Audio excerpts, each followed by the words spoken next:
yerdə mənə irad bildirirdilər ki, Mikail pisdir, amma bütün günü də məni məclislərə çağırırdılar. Düşünürdüm ki, sevmirlərsə necə çağırırlar. Bir aranjmançı mənə rəy yazırdı ki, ar olsun Mikailə, belə edir. Dayanmadan yazırdı. Həmin adamın nömrəsini tapdım. Başqa adla buna yazdım. Güya adım Mehdidir. Gənc müğənniyəm. Sənətə gəlmək istəyirəm.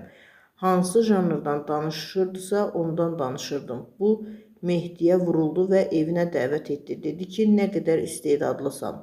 Bu sözləri aparıcı Mikail Güləndanoğlu həftənin qonağı proqramında deyib. O başına gələn hadisəni bölüşüb. Mikail bildirib ki, verilişlərinə görə ona tənqid edən bu bir tamaşaçını tapıb və evinə gedib.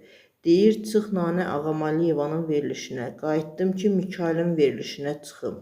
Başladı ki, rədd ilə onu. Getdim evinə. Dedim, mən Mikail sənlə danışırdım. Utanmırsan, mən sənə nə edirəm? Qeyri-etik hərəkət etmirəm axı. Verilişdə mənə deyirdilər ki, oyna, yəni yeri gəldi, gəlmədi, deyirdilər oyna. Tamaşaçıya izah edə bilmirdim ki, oynamıram, oynadırlar. Heç bir qohumumun toyunda oynamıram. Sonra imicimi bərpa etmək çox vaxtımı aldı. Bir müddət sonra verilişin adını dəyişdim və sevimli mahnı etdim. Bəstəkar mahnıları səsləndirdik. 13 sponsorumun 13'ü də getdi. Dedilər ki, korladın verilişi, nə oyun çıxardırsan? Dedim, bəs bunu istəmirdiniz. O pis rəy yazanlar hanı?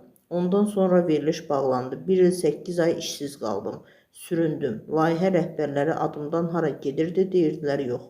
Deyirdim, nə etmişəm bunlara?